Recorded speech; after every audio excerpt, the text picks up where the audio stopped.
Logos ട്രിവിയയുടെ പുതിയ വീഡിയോയിലേക്ക് എല്ലാവർക്കും സ്വാഗതം. പ്രഭാഷകൻ 50-ാം അധ്യായത്തിലെ ചോദ്യങ്ങളും ഉത്തരങ്ങളുമാണ് ഈ വീഡിയോയിൽ ഉൾക്കൊള്ളിച്ചിട്ടുള്ളത്. 1. പ്രധാന പുരോഹിതനായ ശിമെയോൻ്റെ പിതാവിൻ്റെ പേര്. ഉത്തരം ഓനിയാസ്. 2. പ്രധാന പുരോഹിതനായ ശിമെയോൻ നേതാവായിരുന്നത് ആർക്കാണ്? ഉത്തരം സഹോദരന്മാർക്ക്. 3. ശിമെയോൻ അഭിമാനമായിരുന്നത് ആർക്കാണ്? ഉത്തരം ജനത്തിന്. 4. ദേവാലയം പുതുക്കി പണിയുകയും കോട്ട കെട്ടി സുരക്ഷിതമാക്കുകയും ചെയ്തത് ആര്? ഉത്തരം ശിമെയോൻ. 5. ശിമെയോൻ അടിസ്ഥാനമിട്ടത് എന്തിനാണ്? ഉത്തരം ദേവാലയത്തെ സംരക്ഷിക്കുന്ന ഉയർന്ന ഇരട്ട മതിലിന്. 6. ശിമെയോൻ നഗരത്തിന് കോട്ട കെട്ടിയത് എന്തിനായിരുന്നു? ഉത്തരം ആക്രമണം ചെറുക്കാൻ. 7.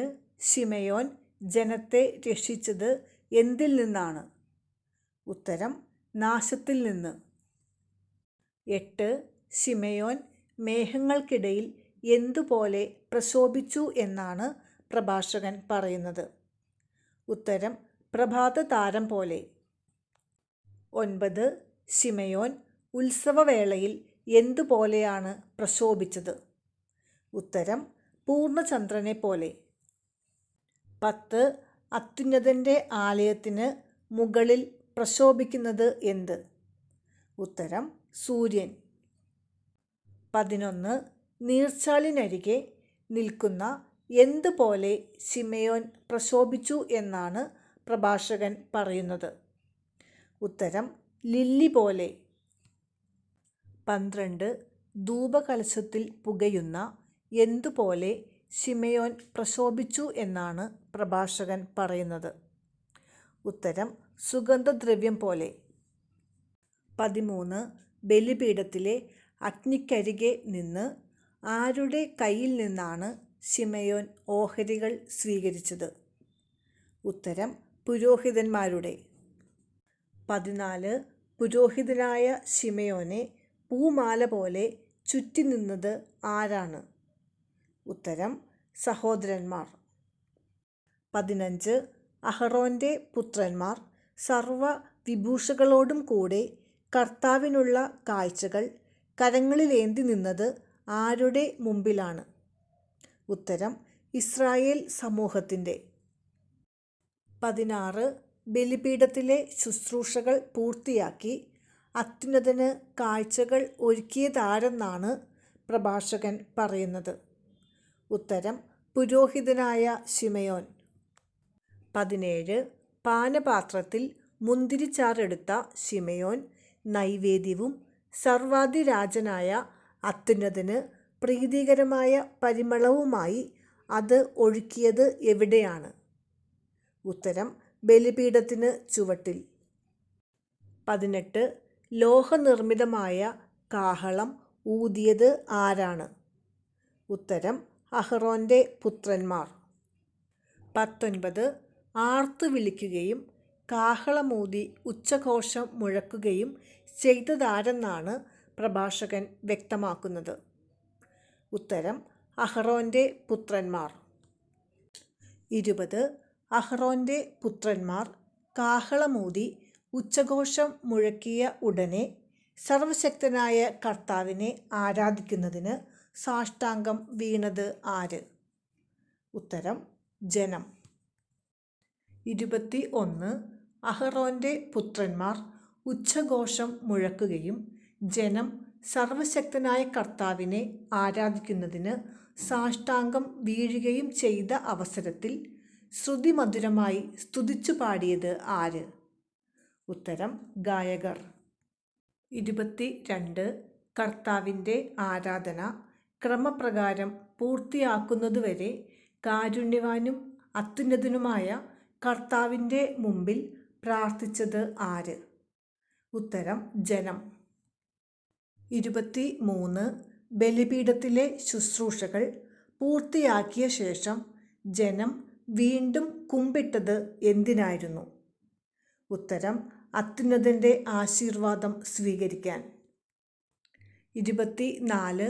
ഇസ്രായേൽ മക്കളുടെ മുമ്പാകെ കൈകൾ ഉയർത്തിയത് ആര്?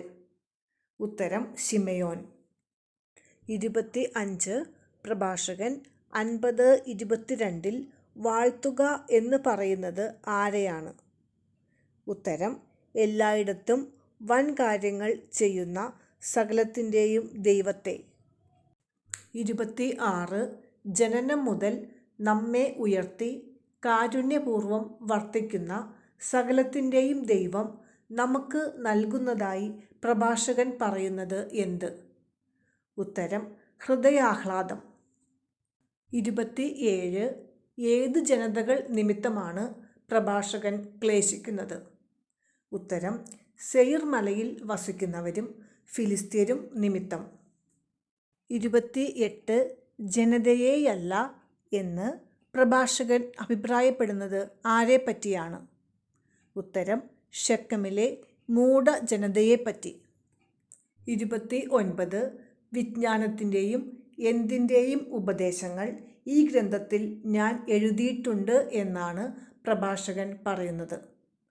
ഉത്തരം വിവേകത്തിൻ്റെയും. 30. ജെറുസലേമിലെ എലെയാസറിൻ്റെ മകൻ? ഉത്തരം സീറാക്ക്. 31. സീറാക്കിൻ്റെ പുത്രൻ? ഉത്തരം യേശു. 32. വിജ്ഞാനത്തിൻ്റെയും വിവേകത്തിൻ്റെയും ഉപദേശങ്ങൾ നമുക്ക് പകർന്നു നൽകുന്ന പ്രഭാഷകൻ ആരെന്നാണ് വ്യക്തമാക്കുന്നത്? ഉത്തരം എലെയാസറിൻ്റെ മകൻ സീറാക്കിൻ്റെ പുത്രൻ യേശു. 33. വിജ്ഞാനത്തിൻ്റെയും വിവേകത്തിൻ്റെയും ഉപദേശങ്ങൾ താൻ എവിടെ നിന്നും പുറപ്പെടുവിച്ച ജ്ഞാനമാണെന്നാണ് പ്രഭാഷകൻ പറയുന്നത്? ഉത്തരം ഹൃദയാഘാതത്തിൽ നിന്ന്. 34. താൻ ഹൃദയാഘാതത്തിൽ നിന്ന് പുറപ്പെടുവിച്ച ജ്ഞാനമായ വിജ്ഞാനത്തിൻ്റെയും വിവേകത്തിൻ്റെയും ഉപദേശങ്ങളെപ്പറ്റി ചിന്തിക്കുന്നവർ ആരായി മാറുമെന്നാണ് പ്രഭാഷകൻ അവകാശപ്പെടുന്നത്? ഉത്തരം അനുഗ്രഹീതൻ. 35. താൻ ഹൃദയാഘാതത്തിൽ നിന്ന് പുറപ്പെടുവിച്ച ജ്ഞാനമായ വിജ്ഞാനത്തിൻ്റെയും വിവേകത്തിൻ്റെയും ഉപദേശങ്ങൾ ഹൃദയത്തിൽ പ്രതിഷ്ഠിക്കുന്നവൻ ആരായി മാറും? ഉത്തരം ജ്ഞാനി. 36. തൻ്റെ ഹൃദയാഘാതത്തിൽ നിന്ന് പുറപ്പെടുവിച്ച ജ്ഞാനമായ വിജ്ഞാനത്തിൻ്റെയും വിവേകത്തിൻ്റെയും ഉപദേശങ്ങൾ അനുവർത്തിക്കുന്നവൻ ആരായിത്തീരും? ഉത്തരം എല്ലാറ്റിനും കഴിവുള്ളവൻ ആകും. 37. വിജ്ഞാനത്തിൻ്റെയും വിവേകത്തിൻ്റെയും ഉപദേശങ്ങൾ ഈ ഗ്രന്ഥത്തിൽ ഞാൻ എഴുതിയിട്ടുണ്ട്. വചനഭാഗം. ഉത്തരം പ്രഭാഷകൻ 50:27.